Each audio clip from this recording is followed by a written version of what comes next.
السلام عليكم ورحمة الله. ازيكم حبايبي؟ عاملين ايه؟ النهاردة بقى هنعمل معاكم وصفة مكرونة كده بالبشاميل، بس من غير لحمة ومن غير جبن ومن غير اي حاجة، يعني حاجة كده بسيطة موجودة عندنا في البيت وكده.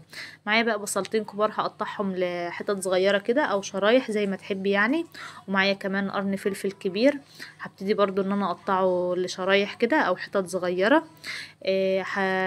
يعني ايه، دولت بيدوا اضافة وبيدوا طعم يعني، واضافة للفراخ اللي انا هعملها معاكم دلوقتي، يعني هتعتبر زي عمايل الشاورما وكده. هبتدي بقى ان انا اشوح هنا البصل كده لحد لما يدبل معايا خالص، وبعد كده هبتدي ان انا اضيف عليه، وهبتدي كمان ان انا اضيف عليه الفراخ، وابتدي بقى كل ده يتشوح مع بعضه كده.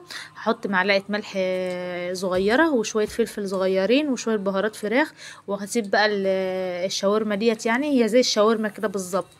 وابتدي بقى ان انا اسيبها ايه تتشوح مع بعضها كده وايه وتستوي وكده. هروح بقى ان انا اعمل ايه صوص البشاميل. معايا معلقتين سمنه كبار، ومعايا برضو معلقتين زيت.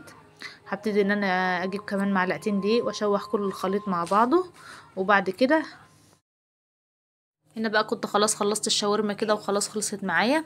هبتدي بقى ان انا اشوف برضو صوص البشاميل بقى طبعا تقيل معايا ازاي وبقى جميل، بسم الله ما شاء الله، حاجه كده حلوه خالص. هبتدي بقى ان انا احط معلقه ملح ومعلقه فلفل ومعلقه بهارات. هنا بقى خلاص كله كان خلص كده، وابتديت بقى ان انا ارص الصينيه بتاعتي كده زي ما انتم شايفين. حطيت طبعا شويه بشاميل كده في القعر وكده، وبعد كده ضفت المكرونه وبعد كده الشاورما، وبعد كده خلاص بقى دخلتها على درجه حراره 250. ولعت الشوايه، وولعت كمان ايه القعر. كان فاضل بقى معايا شويه شاورما كده، عملتهم بصراحه بقى سندوتشات ايه للاولاد وكده. هنا بقى كان الشكل النهائي بتاع الصينيه الجميله بتاعتنا كده زي ما انتم شايفين. كنت بقى مقطعه كمان جنبها شويه بطاطس، حمرتهم وطلعت حتتين مخلل من اللي احنا كنا عاملينهم مع بعض وكده. النهارده بقى كان غدانا بسيط كده وسهل، يا رب وجودي دايما يبقى خفيف على قلوبكم. لو وصلتوا لحد هنا ما تنسوش الصلاة على النبي في الكومنتات، وما تنسوش كمان الاشتراك في القناة. ولو في اي حاجة ولا اضافات عايزين تضيفوها لي اكتبوها لي في الكومنتات.